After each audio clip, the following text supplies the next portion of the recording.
ensemble dans le même lieu.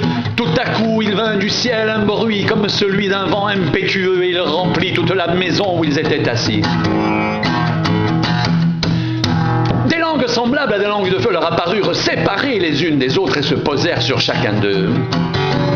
Et ils furent tous remplis du Saint-Esprit et se mirent à parler en d'autres langues selon que l'Esprit leur donnait de s'exprimer. Or, il y avait en ces jours à Jérusalem des Juifs hommes pieux de toutes les nations qui sont sous le ciel.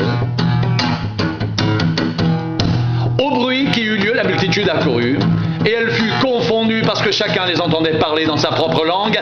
Ils étaient tous dans l'étonnement et la surprise, et ils se disaient les uns aux autres, « Voici ces gens qui parlent, ne sont-ils pas tous Galiléens? Et comment les entendons-nous? Dans notre propre langue à chacun, dans notre langue maternelle. »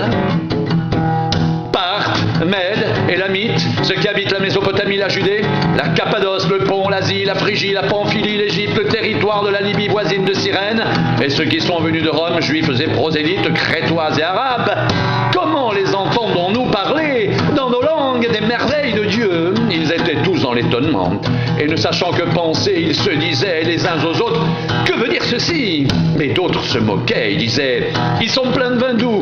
Alors Pierre, se présentant avec eux les 11, éleva la voix et leur parla en ces termes. Hommes juifs, et vous tous qui séjournez à Jérusalem, sachez ceci et prêtez l'oreille à mes paroles. Ces gens ne sont pas ivres comme vous le supposez, car c'est la 3e heure du jour, mais c'est ici ce qui a été dit par le prophète Joël. Dans les derniers jours, dit Dieu, je répandrai de mon esprit sur toute chair. Vos fils et vos filles prophétiseront, vos jeunes gens auront des visions et vos vieillards auront des songes. Oui, sur mes serviteurs et sur mes servantes, dans ces jours-là, je répandrai de mon esprit et ils prophétiseront. Je ferai paraître des prodiges en haut dans le ciel et des miracles en bas sur la terre, du sang, du feu et une vapeur de fumée. Le soleil se changera en ténèbres et la lune en sang avant l'arrivée du jour du Seigneur. De ce jour grand et glorieux, alors quiconque invoquera le nom du Seigneur sera sauvé.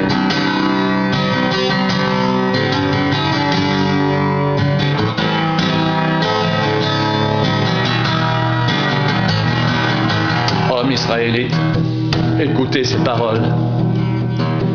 Jésus de Nazareth, cet homme à qui Dieu a rendu témoignage devant vous par les miracles, les prodiges et les signes qu'il a opérés par lui au milieu de vous, comme vous le savez vous-même, cet homme livré, selon le dessein arrêté, selon la prescience de Dieu, vous l'avez crucifié, vous l'avez fait mourir par la main des impies, Dieu l'a ressuscité en le délivrant des liens de la mort, parce qu'il n'était pas possible qu'il soit retenu par elle, car David dit de lui, je voyais constamment le Seigneur devant moi, parce qu'il est à ma droite afin que je ne sois point ébranlé.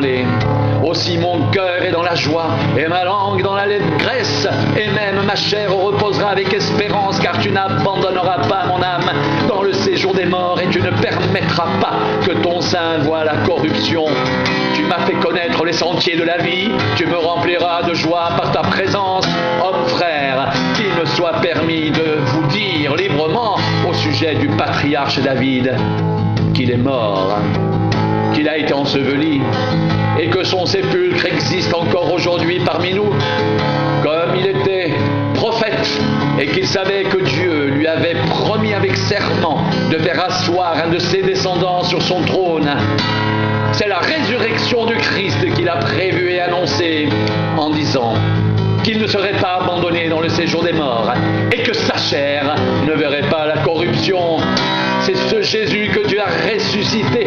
Nous en sommes tous témoins. Élevé par la droite de Dieu, il a reçu du Père le Saint-Esprit qui avait été promis. Et il a répandu, comme vous le voyez et l'entendez, car David n'est point monté au ciel, mais il dit lui-même, le Seigneur a dit à mon Seigneur, assieds-toi à ma droite, jusqu'à ce que je fasse de tes ennemis ton marchepied. Que toute la maison d'Israël d'Israël, sache donc avec certitude que Dieu a fait Seigneur et Christ, ce Jésus que vous avez crucifié.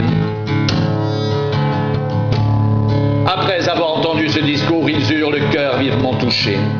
Et ils dirent à Pierre et aux autres apôtres, « Hommes frères, que ferons-nous » Pierre leur dit, « Repentez-vous, et que chacun de vous soit baptisé au nom de Jésus-Christ pour le pardon de vos péchés, et vous recevrez le don du Saint-Esprit.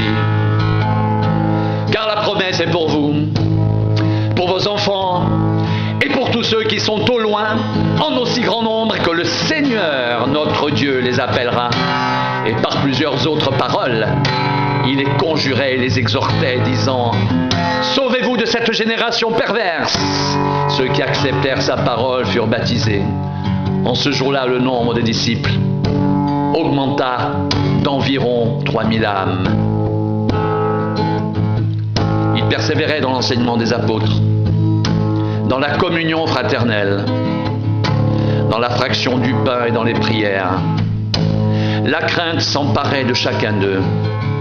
Et il se faisait beaucoup de prodiges et de miracles par les apôtres. Tous ceux qui croyaient étaient dans le même lieu. Et ils avaient tout en commun.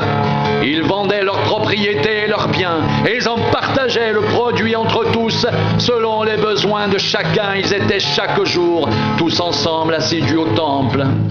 Ils rompaient le pain dans les maisons et prenaient leur nourriture avec joie et simplicité de cœur, louant Dieu et trouvant grâce auprès de tout le peuple.